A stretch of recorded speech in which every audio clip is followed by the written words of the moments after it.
آج بھی مسلمانوں کے اندر ڈھیر ساری ایسی چیزیں آ گئی ہیں جو ضعف اعتقادی کا باعث بنتی ہیں. اس کی کو ذرا کم کر دیں بھائی. آپ دیکھیے لوگ علماء کے پاس نہیں جاتے، باباؤں کے پاس جاتے. تعویذ دھاگا، کالا جادو، نیلا جادو. جس نوجوان کا کام کرنے کو دل نہیں کرتا اسے جادو ہو جاتا ہے. اور پھر یہ کہ کالی بلی رستہ کاٹ گئی تھی، اور پھر یہ کہ میں باہر نکلنے لگا تو کسی نے آواز دے دی تھی. عجیب قسم کی اوہام پرستیوں کا لوگ شکار ہیں. نبی پاک صلی اللہ تعالی علیہ وسلم داعی اللہ ہے. سرکار نے لوگوں کے نظریات کو پختہ کیا. حضور علیہ السلام کے فیوزات روحانیہ سے لوگوں کے دل طاقتور ہوتے تھے. مضبوط فکریں، مضبوط عقیدے سرکار کے وسیلے سے مسلمانوں کو نصیب ہوئے. ہم جیسے جیسے دیکھیں نا تصوف اور طریق میں آپ کو عرض کروں، صوفیہ کرام کا اصل موضوع عقیدہ توحید ہے. اصل موضوع ان کا ہے. یہ وہ لوگ ہیں جو لوگوں کو صحیح معنوں میں توکل کا، صبر کا، شکر کا، قناعت کا، رجوع اللہ کا سبق دیتے ہیں. اصل موضوع ان کا ہے.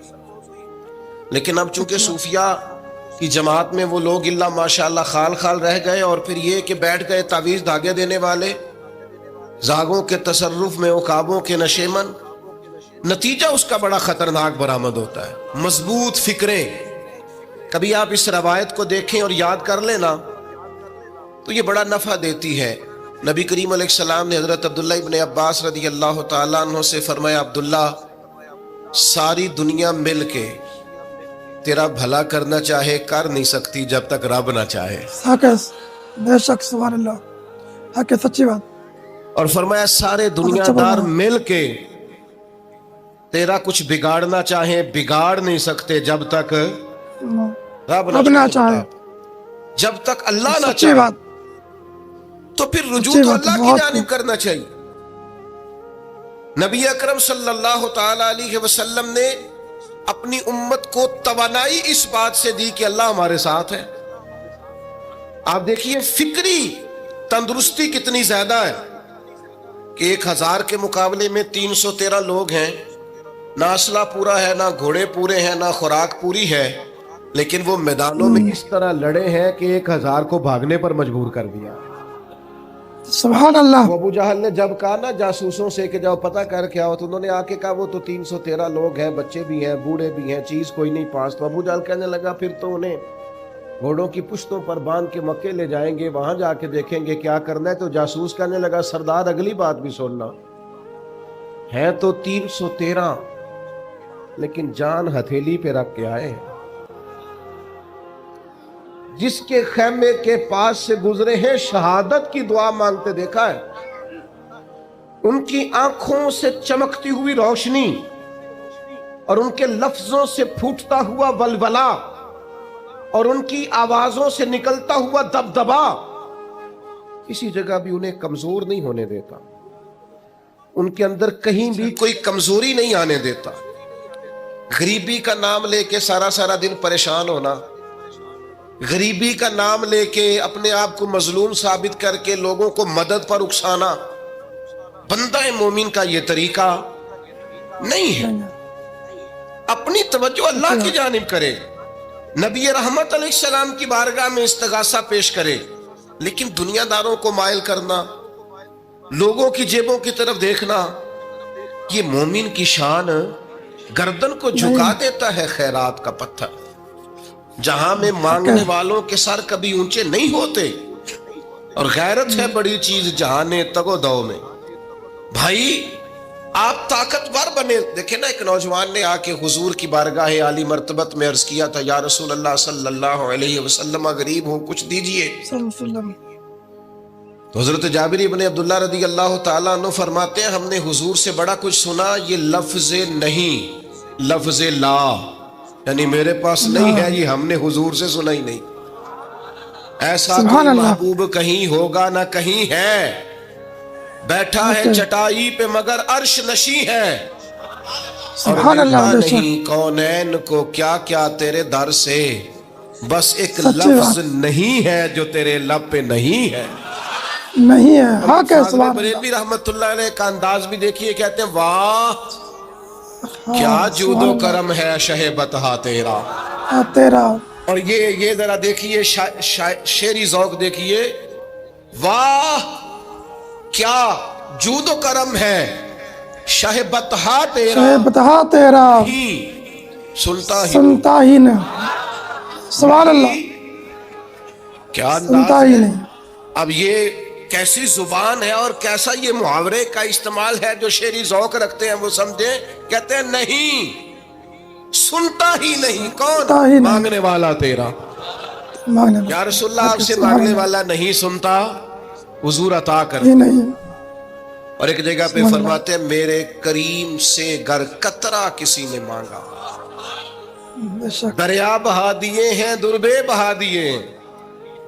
حضور تو دیتے، پر نوجوان نے جب آ کے عرض کی نا یا رسول اللہ صلی اللہ علیہ وسلم کچھ دیجئے، وہ جوان ہو چڑھتی جوانی ہو اور پھر وہ سوال کرے۔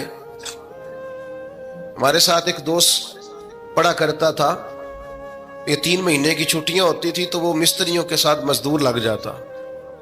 ہم نے اسے کہا یار تو مطلب 9th 10th کے اندر مزدوری کرنے جانا، تو کہندا سی یار میں قد میرا ایڈا بڑا ہے، ابا جی کو مانگ دیا شرم آؤندی۔ یہ سوچ نوجوانوں میں پیدا ہونی ضروری ہے، اب میں ابا جی سے مانگوں، یہ تو دینا چاہیے۔ اس نے آ کے عرض کی یا رسول اللہ صلی اللہ علیہ وسلم کچھ دیجئے، تو حضور فرمانے لگے تیرے پاس کچھ بھی نہیں؟ اس نے کہا ایک پیالہ ہے میرے پاس گھر میں اور ایک کمبل ہے۔ اتنا غریب بندہ ہے کوئی محفل میں جس کے گھر میں ایک ہی پیالہ ہو، ایک ہی کمبل ہو؟ کوئی بھی نہیں اتنے بڑے مجمع میں۔ لیکن اگر کوئی ہماری غریبی کا رونا پوچھے تو میرا خیال ہے ہر تیسرا بندہ دوسرا بندہ غریب ہے، اور بڑا ہی غریب ہے۔ ایک پیالہ ایک کمبل، کریم نے فرمایا لے کے آؤ، وہ لائے تو محبوب فرمانے لگے کون خریدے گا؟ ایک نے کہا 1 دینار، ایک نے کہا 2 دینار۔ محبوب نے بولی لگوا دی، 2 دینار کا بیچ دیا، فرمایا جا 1 دینار کی روٹی لے جا۔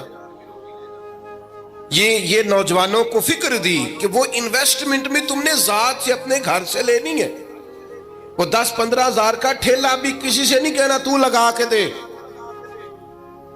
جاؤ 1 دینار کا کھانا لے جاؤ، 1 دینار کا کلاڑا خرید کے لاؤ۔ صحابہ فرماتے ہیں وہ کلاڑا لایا، پر نصیب دیکھو اس کلاڑے میں دستہ نبی کریم نے اپنے دستے مبارک سے لگایا۔ فرمایا جا جنگل میں جا کے لکڑیاں کاٹ اور بیچ، کھا بھی اور کھلا بھی، پی بھی اور پلا بھی، 10 دن مجھے نظر نہ آنا۔ یارو یہ کیا بات ہوئی؟ مایوس رہنا، کمزور رہنا، فلانے نے میرے ساتھ تعاون نہیں کیا تو میں پیچھے رہ گیا، فلانے نے ہاتھ نہیں پکڑا، تو اپنی دنیا آپ پیدا کر، اگر زندوں میں صحیح بات خود ہے جدوجہد کر، میدان میں اتر، ہمت کر۔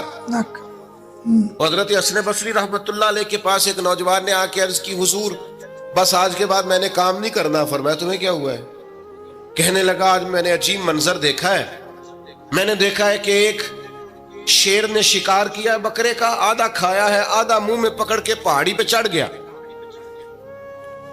وہاں ایک نابینا لومڑی بیٹھی تھی، باقی کا اس نے اسے کھلایا ہے۔ تو حضور میں یہ سمجھ گیا ہوں کہ جو رب اس نابینا لومڑی کے لیے بندوبست کرتا ہے میرے لیے بھی کرے گا، لہذا میں نے کام نہیں کرنا۔ حضرت حسن بصری بڑا مسکرائے، فرمانے لگے کہانی میں کردار تو نے 2 دیکھے، ایک شیر ایک لومڑی۔ فرمانے لگے کیا بات ہے تیری، تو نے لومڑی بننے کا پروگرام بنایا، شیر بننے کا کیوں نہیں بنایا؟ صحیح بات تو شیر بننا، شکار کر، خود بھی کھا دوسروں کو بھی کھلا، یہ کیا بات ہوئی؟ امت کے جوان فائلیں لیے دفتروں کے چکر لگاتے اور اپنی بغل میں کاغذات لیے امبیسیوں کے پھیرے کاٹتے اور ایجنٹوں سے سوال کرتے کہ مجھے ملک سے باہر جانا ہے، کیا طریقہ ہے؟ یہاں رہ کے بھی محنت ہو سکتی ہے، اپنی مٹی پہ چلنے کا سلیقہ سیکھو، سنگ مرمر پہ چلو گے تو پھسل جاؤ گے۔ دوستو سنو، میرے کریم نے فرمایا جا لکڑیاں، ایک پیشہ برا ہے میرے بھائیوں، ایک پیشہ وہ ہے کسی کے آگے ہاتھ پھیلانا۔ باقی دنیا میں کوئی پیشہ برا جو ٹھیلا لگاتا ہے اور مالٹے بیچتا ہے اور سیب بیچتا ہے بڑا عزت والا آدمی. یہ شارٹ کٹ چھوڑ دو, دوسروں پہ بھروسہ کرنا چھوڑ دو. وہ شاعر ایک بیٹھا تھا نا, شاعر مجھ سے ناراض نہ ہو جائیں, تو کئی دفعہ وہ شعر و شاعری میں بھی ان کی حالت بڑی خستہ ہو جاتی ہے. جن دنوں لوگ پتلے کپڑے پہنتے ہیں, بعض شاعروں نے ان دنوں میں بھی موٹی چادر لی ہوئی ہوتی ہے. تو ایک جگہ بیچارہ بیٹھا تھا کونے میں, اللہ ماشاءاللہ سب کی بات نہیں, تو حالت ایسی خستہ تھی. ایک بندہ 5 روپے پھینک گیا, تو تھا خوددار, بڑی تکلیف کو اٹھا اپنے پیسے. تو اس نے کہا آپ کی حالت بتا رہی ہے, آپ کو ضرورت ہے. اس نے کہا ضرورت پڑی تو اللہ رسول سے مانگوں گا, تیرے سے کیوں مانگوں گا. شعر بڑا قیمتی کہا. اس نے کہا یہ آرزوئے کرم اور میں آپ سے کروں, یہ آرزوئے کرم اور میں آپ سے کروں, یہ بھیک اس کو دیجئے جس کا خدا نہ ہو. سبحان اللہ. میں تو وارث ہے میرے اللہ رسول, میں کو لوارث ہوں کہ تیرے سے مانگتا پھروں.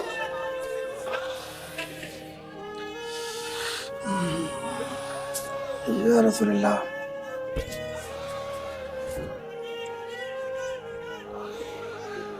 ماشاءاللہ ماشاءاللہ. ماشاء اللہ. اللہ اکبر.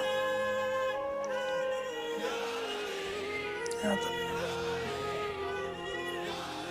بس ہم سمجھے ہماری قیمت وصول ہو گئی. اگر خودداری پر نوجوان نعرے لگانے لگ گئے تو پھر تو بات بن گئی.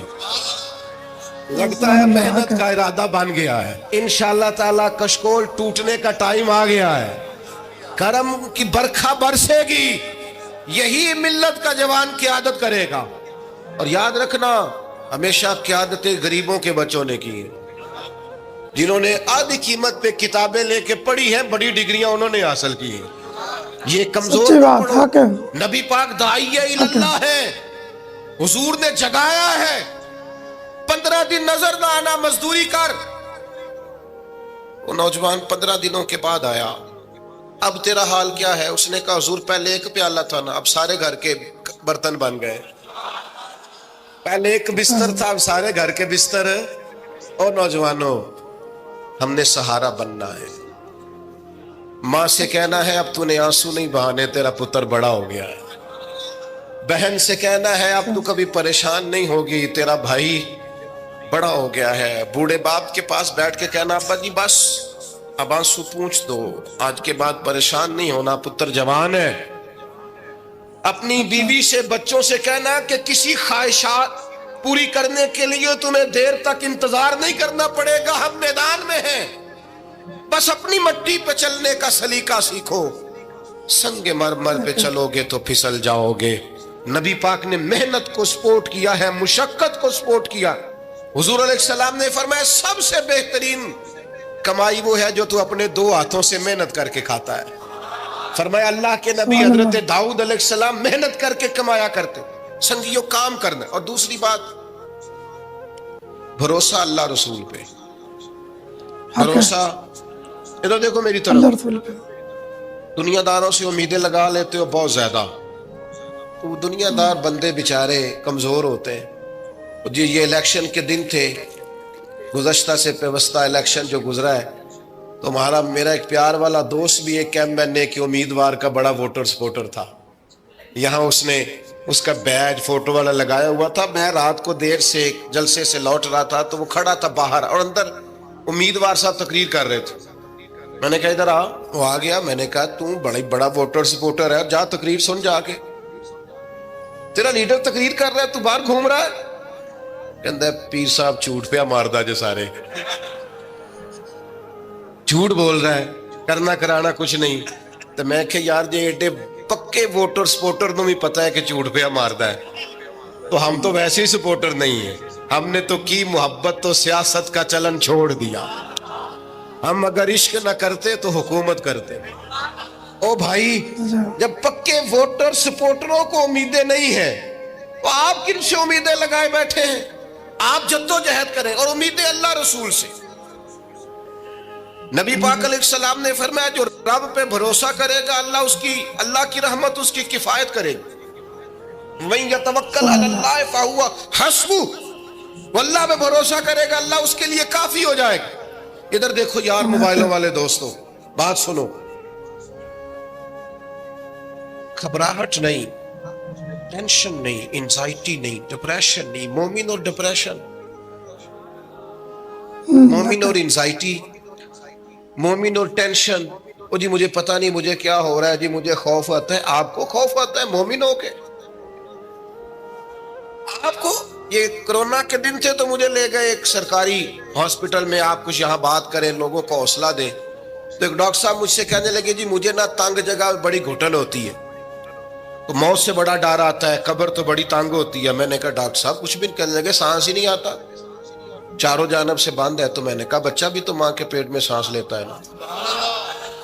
آپ نے تو سبحان اللہ کہا. وہ ڈاکٹر تھے، انہوں نے نہیں کہا. وہ کہنے لگی جو تے اماں لیندی صاحب.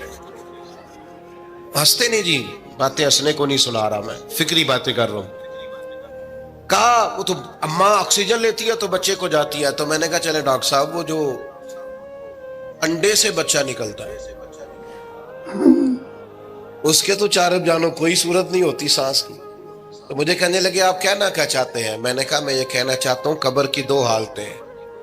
قبر دوزخ کے گڑھوں میں سے گڑھا بھی ہے اور جنت کے باغوں میں سے باغ بھی ہے. سبحان اللہ. سنو یار، اللہ آپ کو خوش رکھے. ماشاء اللہ. سنیں جی سنیں، میں نے کہا اگر کسی کا یہ ذہن بن جائے کہ مرنے کے بعد میں نے باغ میں جانا ہے، ایک منٹ کے لیے سوچو نا یار. یعنی ادھر قبر بند ہوئی تو نیچے باغ، اور باغ بھی معمولی نہیں، جنت کے باغوں میں سے باغ.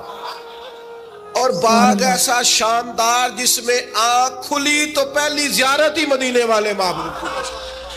سبحان اللہ. بے شک حق ہے. اگر ویڈیو پسند آیا ہو تو لائک کریں اور چینل کو سپورٹ کریں.